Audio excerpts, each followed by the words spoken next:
오늘은 갈등을 대하는 마음이라는 제목으로 하나님의 말씀을 함께 보도록 하겠습니다. 오늘 본문은 사도 바울이 고린도 교회에 보내는 편지의 서두를 말씀하고 있습니다. 먼저 사도 바울은 고린도 교회 성도들에게 은혜와 평강으로 인사를 전했고요. 하나님의 은혜로 인해서 감사함도 나타냈죠. 비록 고린도 교회의 상황은 지금 분열과 성적인 문제와 차별과 또한 예배의 문제로 인해서 교회 안에 어떤 은혜나 평강이 보이지 않고 감사할 제목도 거의 없었지만 사도 바울은 지금 하나님의 은혜와 그리고 하나님의 일하심을 확신하며 이 서신을 시작하고 있다는 것입니다. 물론 고린도 교회의 상황은 사도 바울의 마음을 어렵게 했을 겁니다. 자신이 세운 교회가 건강하게 성장하지 못하고 여러 가지 영적인 위기 앞에 넘어지고 있다는 그러한 소식을 들을 때 그의 마음에 실망감이 찾아오고 패배감이 찾아오고 슬픈 마음이 찾아왔을 테죠. 이것이 바울의 솔직한 마음이었을 거예요.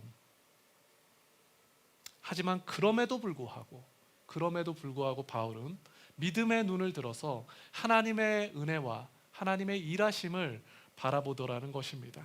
하나님의 마음으로 하나님의 일을 기대하더라는 거예요. 사랑하는 여러분, 우리 성도들은 세상을 바라볼 때요, 내 기준으로 세상을 바라보는 것이 아니라 하나님의 기준으로, 하나님의 시선으로 세상을 바라봐야 해요. 하나님의 시선으로 세상을 바라보고 우리 믿음의 눈으로 세상을 바라봐야 하는 것입니다. 원수 마귀는 당장에 어려워진 우리의 현실과 당장에 힘든 우리의 상황을 바라보게 만들어요. 그래서 하나님의 마음을 잃어버리게 만들고 하나님의 시선을 우리로부터 빼앗아가서 우리의 믿음을 막 쥐어 흔듭니다. 하지만 그럴 때일수록 우리 성도들은 깨어서 하나님의 마음을 구해야 한다는 거예요. 하나님의 마음을 내게 주십시오. 우리는 기도할 수 있어야 해요. 사도 바울은 하나님의 마음을 구했던 사람이었죠. 그래서 이제 바울은 그 고린도 교회에 구체적인 이런 권면을 시작하면서도 먼저 그들을 향한 하나님의 비전을 분명하게 말씀하고 있는 것입니다. 그들을 향한 그 하나님의 비전이 무엇인가요? 우리 본문 함께 읽어보죠. 본문 10절입니다. 한 목소리로 읽어봅시다. 시작.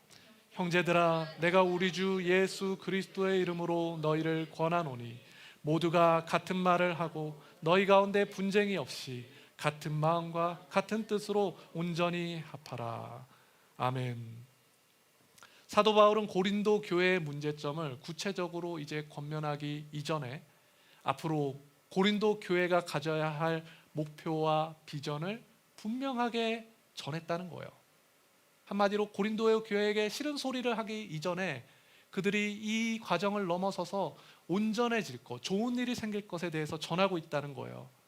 그것이 이들의 목표이고 하나님의 비전이라는 거죠. 그러면 그 목표가 무엇인가요? 분쟁이 없이 같은 마음과 같은 뜻으로 온전히 합하는 것입니다. 서로 하나 되는 것이에요. 사랑하는 여러분, 사도 바울은 지금 고린도 교회의 분쟁을 떠나서 같은 마음과 같은 뜻으로 온전히 연합할 수 있어야 한다고 권면했다는 것입니다. 그런데 이 권면을 누구의 이름으로 하죠? 우리 주 예수 그리스도의 이름으로 해요. 사도 바울은 자신의 이름이 아니라 예수님의 이름으로 권면하고 자신의 마음, 자신의 생각이 아니라 하나님의 마음으로 이 모든 문제와 상황을 바라보았다는 것입니다. 그러자 하나님께서 이 교회에 가지고 계신 비전이 드러나는 거예요. 그 비전이 무엇인가요? 본문 10절 다시 한번 읽어봅시다. 시작. 형제들아, 내가 우리 주 예수 그리스도의 이름으로 너희를 권하노니 모두가 같은 말을 하고 너희 가운데 분쟁이 없이 같은 마음과 같은 뜻으로 온전히 합하라. 모두가 같은 말을 하고 분쟁이 없이 같은 마음과 같은 뜻으로 온전히 합하라는 것입니다. 말은 좋은데 이 말이 참 교회에서 굉장히 어려운 일인 거 신앙생활을 해보신 분들은 다 아실 거예요. 그래서 이것이 비전일 수밖에 없는 거예요. 하나님으로부터 출발하는 비전. 사랑하는 여러분, 우리 어린이학교에도 이런 비전을 가져야 할 줄로 믿습니다. 비전이란 하나님으로부터 출발하는 것이 비전이에요.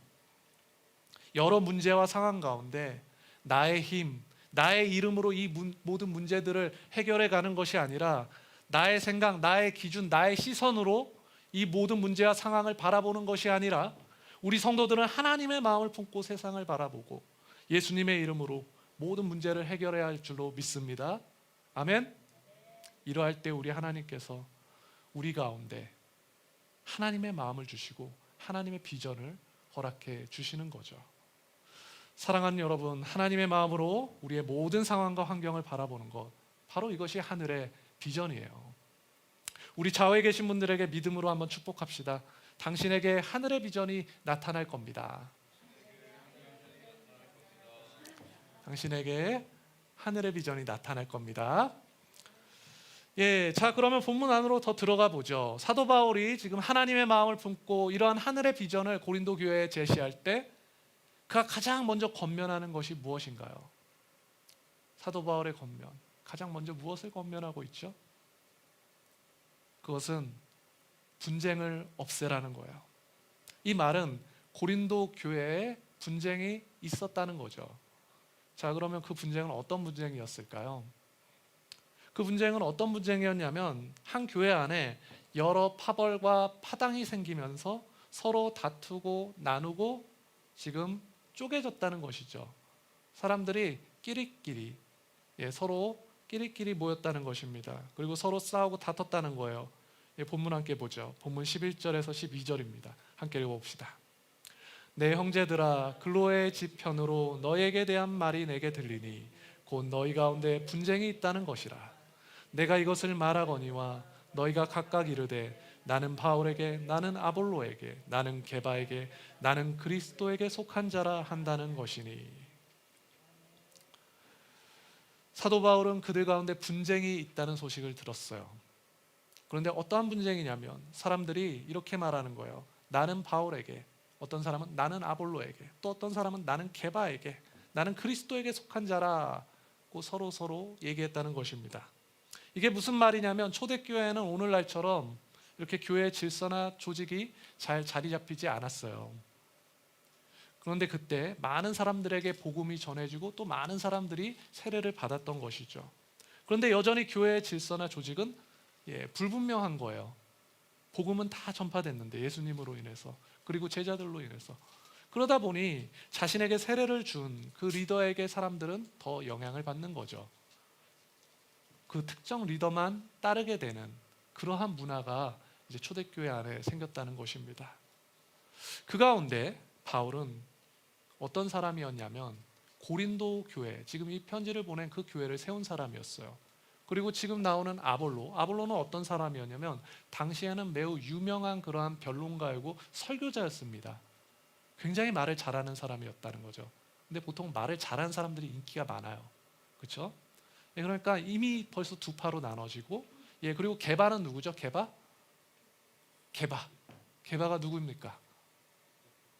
베드로예요. 베드로가 누군가요? 예수님의 수제자. 그러니까 전통성에서는 가장 으뜸인 사람이 베드로일 수밖에 없죠. 이처럼 사람들은 자신이 좋아하고 자신이 선호하는 리더의 이름을 따라서 지금 파당을 이렇게 다 만들었다는 것입니다. 물론 리더들의 의지와는 상관없이 그들이 이러한 일들 저질렀다는 거예요. 오늘날에도요, 큰 교회에 가보면 이와 비슷한 일들이 있어요. 이와 비슷한 일들이. 예를 들면 교회에서 소그룹을 할 때에도 인기가 있는 리더는 이미 따로 있어요. 따로 있어서 많은 사람들이 그 인기 있는 리더 그룹에 들어가고 싶어 하죠. 제가 호주에 있었을 때요, 제가 한인교회 청년부에 좀 다녔었는데, 그 교회 청년부에는 청년들을 돌보는 리더가 이렇게 선생님으로 해가지고 있었어요. 선생님들은 보통 어떤 분들이냐면, 청년들은 보통 결혼 안 한 사람들이 청년이잖아요. 선생님들은 이제 결혼하신, 보통 이제 중년의 부부가 이렇게 보통 한 팀을 맡아서 이렇게 선생님을 했습니다.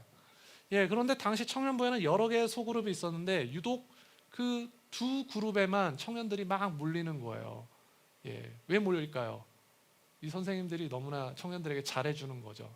한쪽에서는 한쪽 선생님 부부는 청년들을 개인적으로 일일이 다 만나가고 지성적인 대화를 정말로 많이 하면서 책도 많이 읽히고, 그러니까 청년들이 너무나 좋아하는 거예요. 그리고 또 한쪽에서는 매번 그냥 잔치를 벌립니다. 맛있는 거 많이 사주고, 호주니까 또 특별히 뭐 이번에 웅 집사님 호주 갔다 오셨는데, 그렇게 호주 근교에 있는 좋은 곳들을 다 이렇게 데리고 다니면서 학생들한테 맨날 잔치를 열어주는 거죠.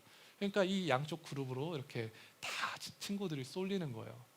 그런데 언젠가부터 이 두 그룹이 보이지 않는 그러한 경쟁을 시작하게 되는 겁니다. 우리 팀이 더 좋은 팀이야. 우리 팀이 더 좋은 팀이야. 아니야, 우리 선생님이 더 좋아. 우리 선생님이 더 좋아. 이렇게 서로 자랑하기 시작하는 거죠. 물론 우리 교회는 이러한 일이 없죠.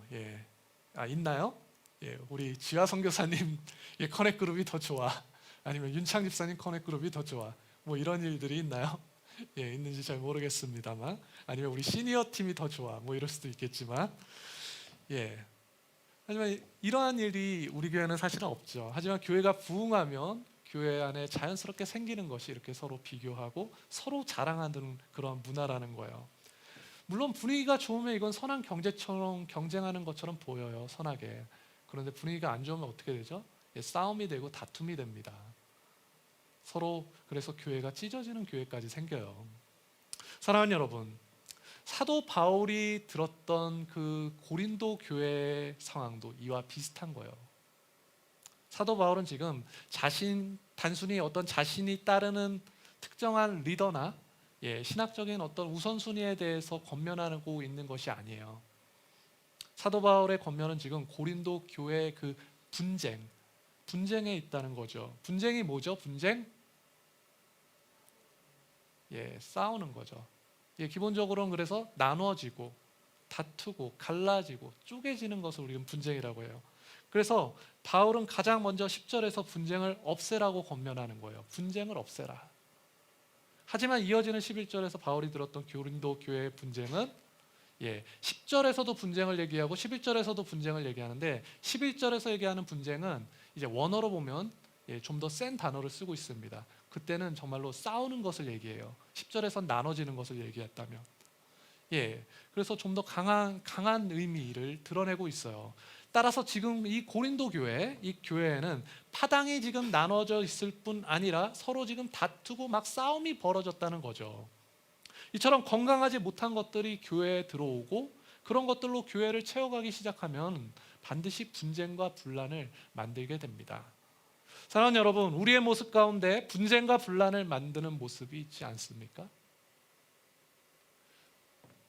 서로를 나누고 서로를 차별하고 어떻게든 이겨보고자 하고 높아지고자 하는 그런 마음 말이죠. 잘못된 마음이 분쟁을 만들고 다툼을 만듭니다. 그래서 성경은 오늘 우리 성도들에게 같은 마음을 말씀하고 있는 거예요. 같은 마음. 같은 마음이 뭔가요? 같은 마음은 하나님의 마음이라고 했어요. 특별히 고린도 전서 안에서 이 같은 마음은 무엇을 가리키냐면 그리스도의 마음을 가리켜요. 문맥을 쭉 따라서 읽어보면 지금 우리가 1장을 읽고 있는데 2장에 가보면 이 마음을 이렇게 말씀합니다. 고린도 전서 2장 16절이에요. 우리 함께 읽어봅시다. 누가 주의 마음을 알아서 주를 가르치겠느냐? 그러나 우리가 그리스도의 마음을 가졌느니라. 그 마음이 그리스도의 마음인 거예요. 이처럼 우리 성도들이 가져야 하는 것은 그리스도 안에서 같은 마음을 가져야 한다는 것입니다. 예수님 안에서 하나된 마음을 가져야 한다는 거예요. 그래서 분쟁을 없애고 도리어 서로 하나 되는 일들을 만들어가는 그러한 하늘의 비전을 발견해야 하는 거예요. 우리 좌우에 계신 분들에게 한 번 더 인사합시다. 같은 마음을 품읍시다. 그리스도의 마음을 품읍시다. 예수님의 마음을 품읍시다. 자, 그러면 고린도 교인들은 왜 같은 마음을 품지 못했을까요? 그들은 왜 서로 다투며 싸웠던 걸까요? 우리는 그들의 상황을 사도 바울의 권면을 통해서 조금 더 살펴볼 수 있어요. 본문 13절이에요. 함께 읽어봅시다. 시작. 그리스도께서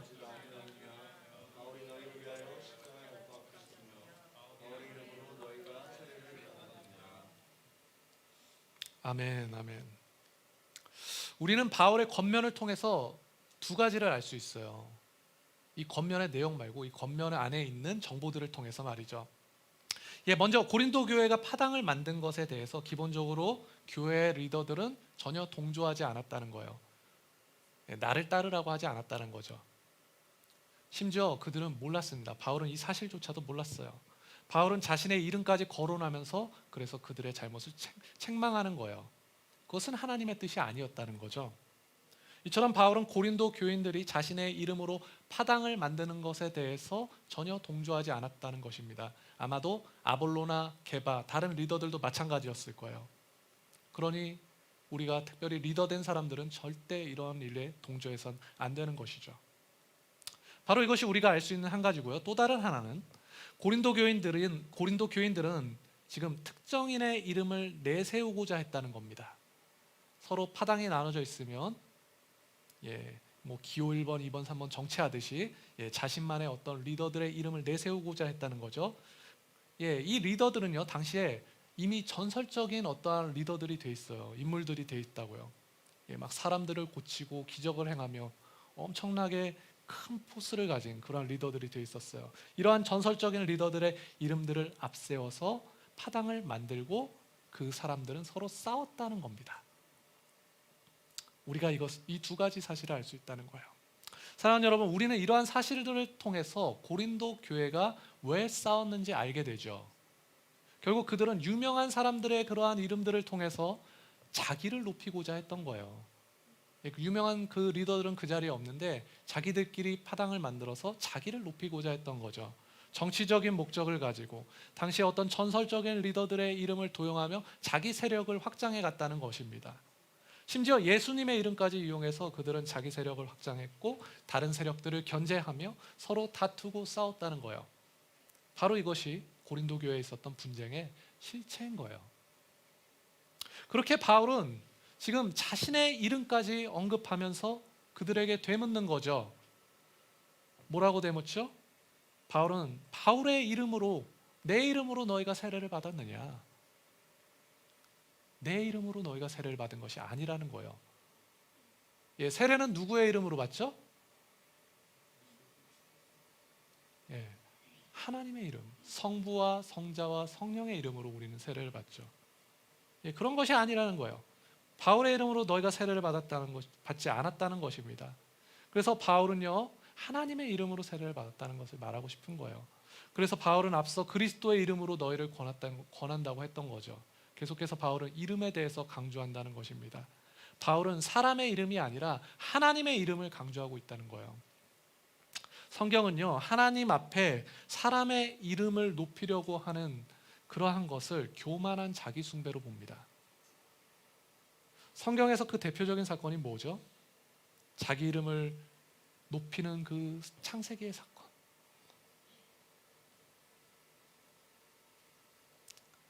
바벨 사건입니다. 바벨 사건. 창세기 11장 4절이요. 함께 읽어볼까요?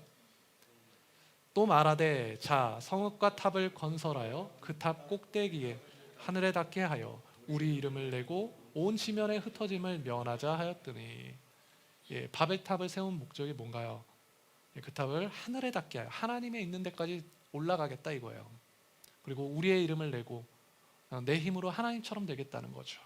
온 지면에서 우리끼리 똘똘 뭉쳐서 강하게 살아보자 이겁니다.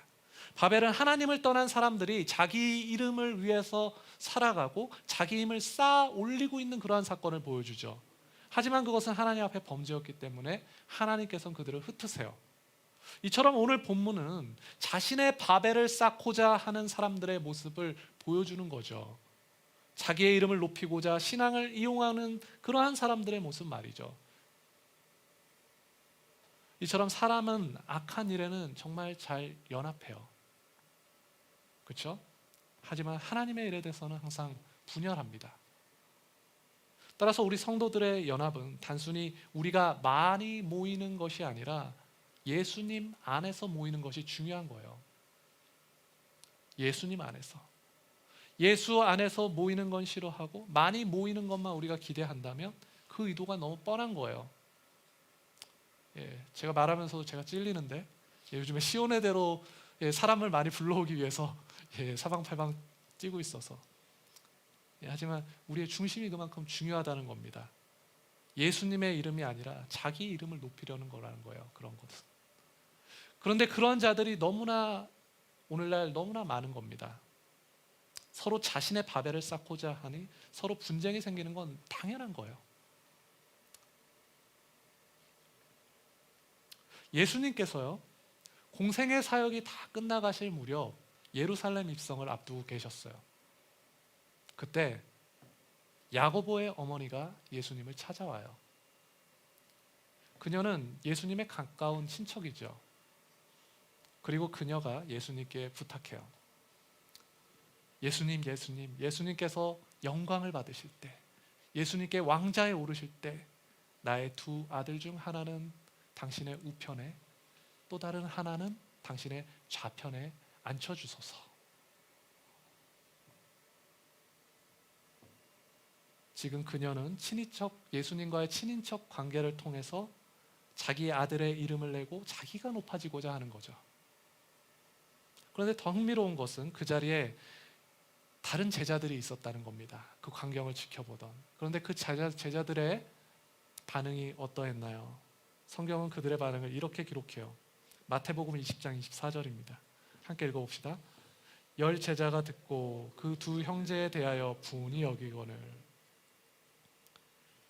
다른 제자들이 화냈다는 거죠. 분노했다는 거예요. 이 사실을 듣고. 12 제자 중 나머지 10 제자는 이 이야기에 화를 내는 겁니다. 그들이 화낸 이유가 뭔가요? 자기들도 나도 내 이름을 내고 싶은데, 높아지고 싶은데, 예수님 좌편, 예수님 우편에 나도 앉고 싶은데, 그래서 지금까지 예수님을 따라왔는데 예수님의 최측근이 되는 자리를 친인척에 뺏기게 될까봐 분노하는 거죠. 사랑하는 여러분, 우리는 사람이 자기 이름을 내고 그것이 권력이 되고 힘이 되는 시대를 살아가고 있습니다. 그래서 모두가 인플루언서가 되고자 하고 모두가 가장 높은 곳으로 올라가고자 치열하게 싸우는 그러한 시대를 우리는 살아가고 있어요. 그런데 이러한 풍조 안에는 하나님을 모르고 자신의 이름을 내고 자신만의 바벨을 세우는 자기 숭배와 같은 인간의 죄성이 있다는 거예요. 그렇게 바로 이러한 제자들에게 예수님께서 무엇을 말씀해 주시나요?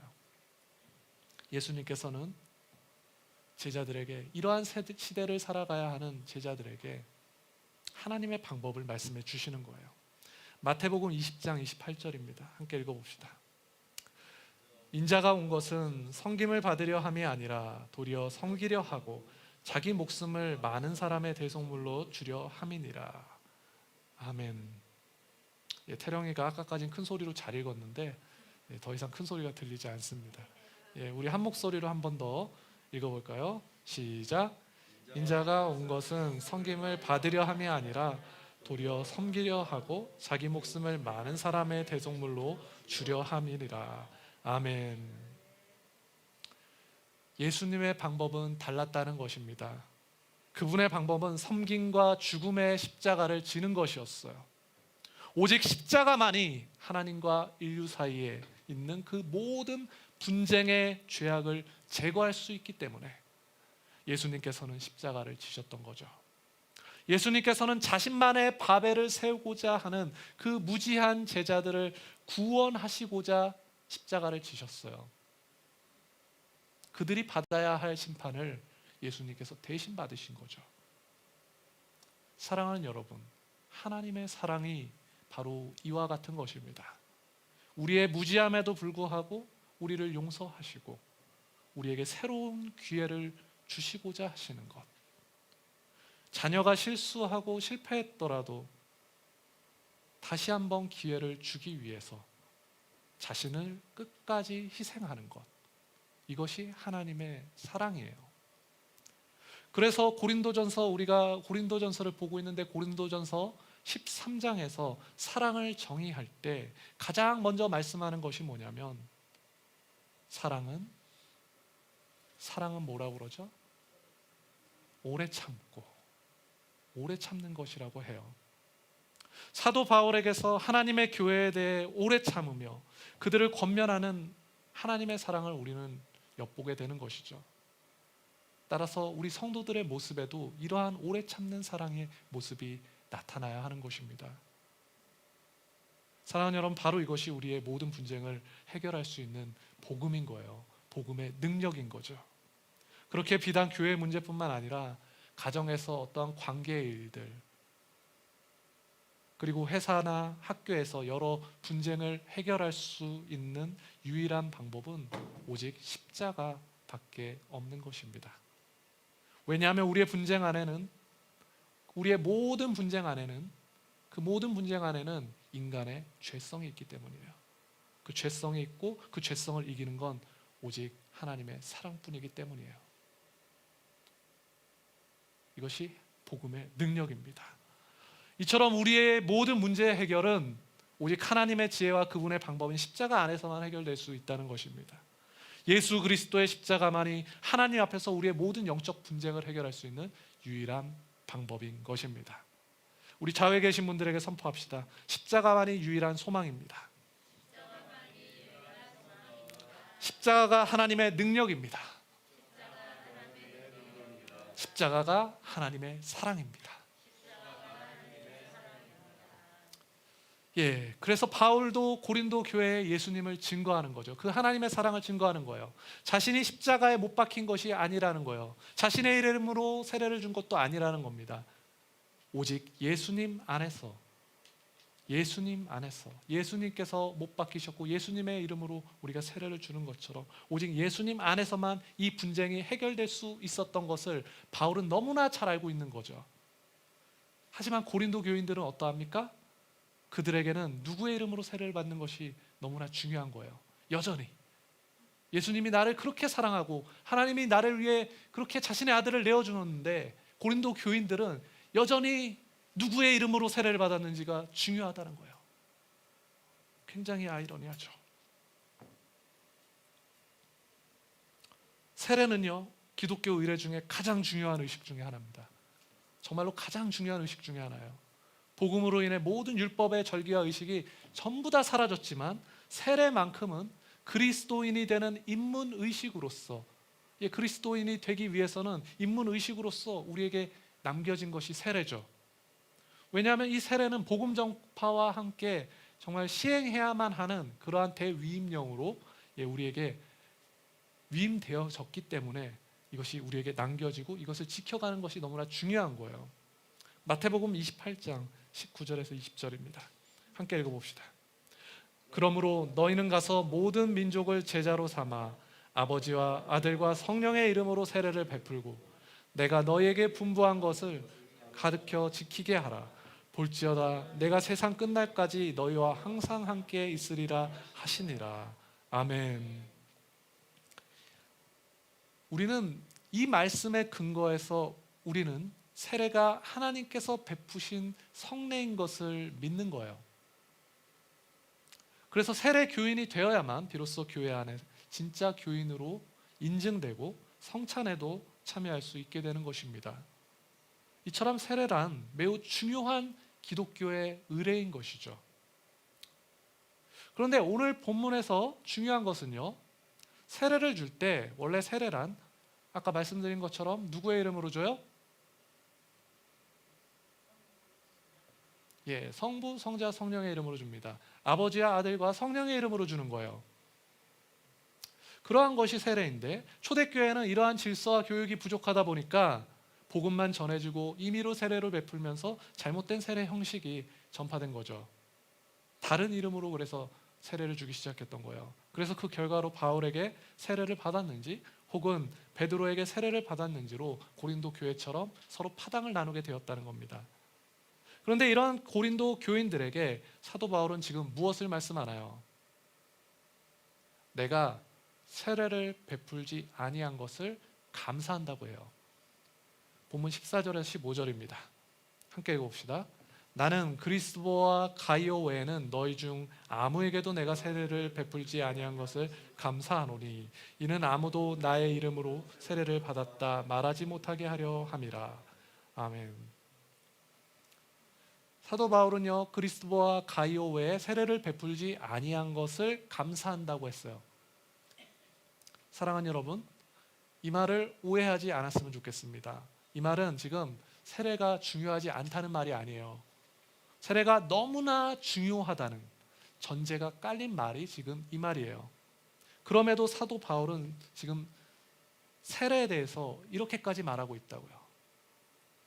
그만큼 고린도 교회가 세례라는 형식은 가지고 있지만 그 세례의 목적을 잃어버렸기 때문에 역설적으로 고린도 교인들을 일깨우고 있는 것이죠. 한 예로요, 바울의 경우 한 예로 갈라디아서에서는 세례에 대해서 이렇게 전했습니다. 갈라디아서 3장 27절이요.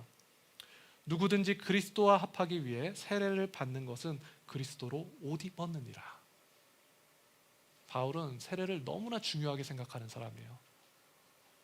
그럼에도 불구하고 오늘 고린도 교회에게 권면할 때 내가 너희에게 세례를 주지 않은 것에 대해서 감사한다고 큰 역설적으로 말하고 있는 거죠. 기독교에서는 세례는 너무나 중요한 겁니다. 따라서 바울은 그토록 중요한 세례가 지금 하나님의 형식이 되고 하나의 어떤 형식으로 남고 교회 안에 오용되고 있는 그러한 문제를 지적하고 있다는 거죠. 이 말은 우리의 다른 의례나 다른 형식, 예배 형식이나 어떤 우리의 모임의 여러 것들이 오용될 수도 있다는 말이죠. 바로 이 문제를 일깨우기 위해서 사도 바울은 내가 세례를 베풀지 아니한 것을 감사한다고 지금 전하고 있는 거예요. 중요한 것은요, 지금 고린도 교인들에게 사도 바울이 세례를 베풀지 않은 것에 감사한다는 표현은 정말 그들이 듣기에도 너무나 쇼킹한 말이라는 거죠. 우리가 듣는 것보다. 왜냐하면 그들은 세례 받은 것으로 지금 자랑을 하고 있었고, 세례 받은 것으로 서로 지금 편을 가르고 있었고, 세례 받은 것으로 권력을 얻고 있었는데, 사도 바울은 그들이 자부하고 있는 그 세례에 대해서 그들이 잘못 이해하고 있다고 정면으로 전하고 있다는 것입니다. 매우 충격적인 화법으로 그들에게 이 문제점을 폭로하고 있다는 거예요. 사랑하는 여러분, 세례는요 매우 중요한 거예요. 너무나 중요한 것입니다. 따라서 바른 세례 교육을 받는 것 또한 매우 중요하죠. 올해 저희 교회에 첫 세례 교육이 있을 예정입니다. 그런데요, 이를 위해서 우리가 그래서 함께 기도해야 해요. 세례에 대한 기대와 소망이 이제 예수를 주로 믿고 따르고자 하는 성도들에게 나타나길 기도해야 합니다. 교회가 함께 기도해 줘야 해요. 또한 이런 세례를 통해서 그 무엇보다 복음이 증거되고 복음이 열매 맺을 수 있도록 우리가 함께 기도해 줄 수 있어야 합니다. 종교 개혁자였던 마틴 루터는 나는 세례받은 사람이다 라는 말을 남겼어요. 우리가 듣기에는 나는 세례받은 사람이다, 그게 뭐 so what 이럴 수 있겠지만, 종교 개혁 시대는 로마 카톨릭이 면죄부 같은 그러한 잡다한 것으로 구원을 막 사고 팔던 그러한 시대였습니다. 그러한 시대에 오직 예수 그리스도의 복음과 그 복음으로 인해서 세례받은 것 안에서 자신의 구원을 날마다 확인하고자 했던 그 마틴 루터의 고백은 오늘날 너무나 가볍게 구원을 여기는, 구원을 생각하는 많은 사람들에게 우리의 믿음과 세례가 주는 무게가 어떠한 것인지 다시 한번 생각해 보게 하죠.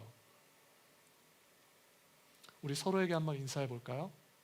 세례를 안 받으신 분들은 이렇게 인사해 봅시다. 나는 세례 받을 사람입니다. 그리고 세례 받으신 분들은 나는 세례 받은 사람입니다. 한번 인사해 봅시다. 나는 세례 받은 사람입니다.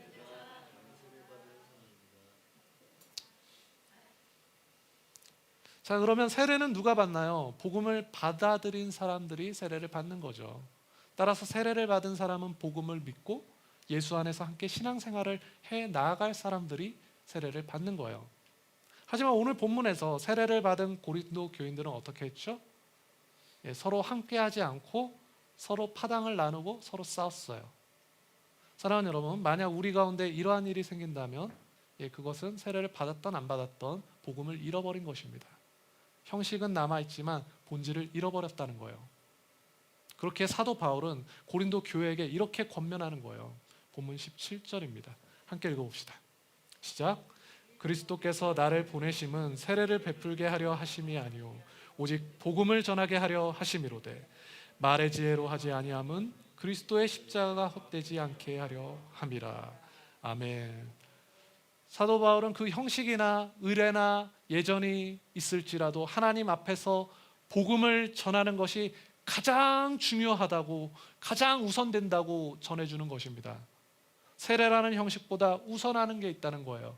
우리의 다른 어떤 의례보다, 어떠한 규칙보다 더 우선하는 게 있다는 것입니다. 세례의 중심에는 복음이 있다는 거예요. 우리의 모든 하는 일의 중심에는 복음이 있어야 한다는 거예요.